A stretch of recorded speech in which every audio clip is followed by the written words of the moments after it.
Yang ketiga ialah repositioning. Repositioning, macam mana kita nak repositionkan apabila berlakunya perubahan-perubahan pada mood pelanggan, pada taste pelanggan, pada kewangan pelanggan, pada keadaan pelanggan. Kita kena bersedia untuk repositioningkan produk, servis dan juga brand kita lah. Terutamanya apabila kita perasan bahawa persaingan-persaingan dah mula masuk, dah mula berbagai-bagai keunikan masuk, dan kita tengok produk kita pun dah mula menurun dari sudut sale, ataupun kita dah buat macam-macam tapi tak bergerak juga, maka kita tengah nilai kembali position kita macam mana.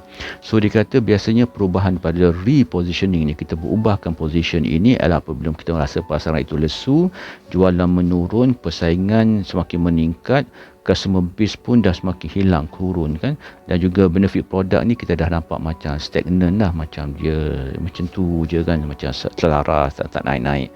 So ia menyebabkan kita mengambil tindakan untuk repositioningkan. Yang keempat ialah communication. Penting untuk kita cipta persepsi di hati pelanggan. Sebab apa? Komunikasi pemasaran adalah bagaimana kita mencipta persepsi di mata pelanggan, persepsi dalam jiwa pelanggan sebelum mereka membeli, menganggap produk kita memang produk yang boleh menyelesaikan masalah mereka lah.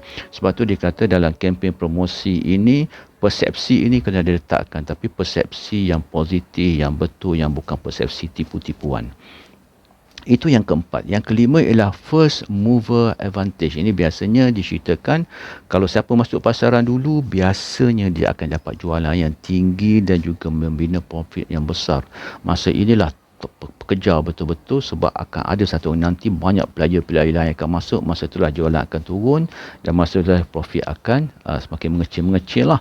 Tapi kita kena tengok juga kalau masuk dengan brand, pada waktu ini kita perlukan jentera-jentera penggerak pemasaran yang tinggi, yang laju dan cepat, dan kita ready lah untuk saya masuk. Ada kalanya setengah-setengah pasaran dia panggil pasaran yang instant tu, masuk buat kerja betul keluar, masuk. Ada orang yang suka pasaran begitu sebab mereka tahu mereka boleh buat duit dengan banyak.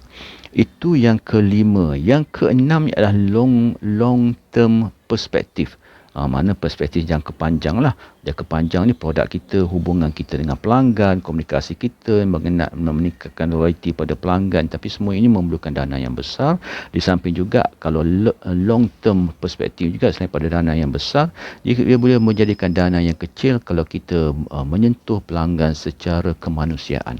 Yang ketujuhnya adalah internal marketing. Internal marketing ni kita fokus kepada layanan kepada pelanggan dan juga meningkatkan loyalty pelanggan, dan juga macam mana loyalty pelanggan ini meningkat. Kita belajar seperti ini berdasarkan kepada kepuasan yang ada pada pelanggan. Itu antara perkara yang dinyatakan berkaitan dengan peringkat awal bagaimana strategi kita membangunkan brand. InsyaAllah kita akan pergi lagi pada strategi-strategi yang lain yang berkaitan dengan bagaimana cara nak membangunkan brand di pasar kemasan. InsyaAllah kita jumpa lagi. Kita doa kepada Allah SWT. Mudah-mudahan ekonomi kita semakin bagus, kita diberikan kekuatan untuk meneruskan diri kita, untuk menyebarluaskan produk kita, untuk memberi manfaat kepada semua pelanggan-pelanggan yang kita sentuh berdasarkan produk servis kita. InsyaAllah kita jumpa lagi. Assalamualaikum warahmatullahi taala wabarakatuh.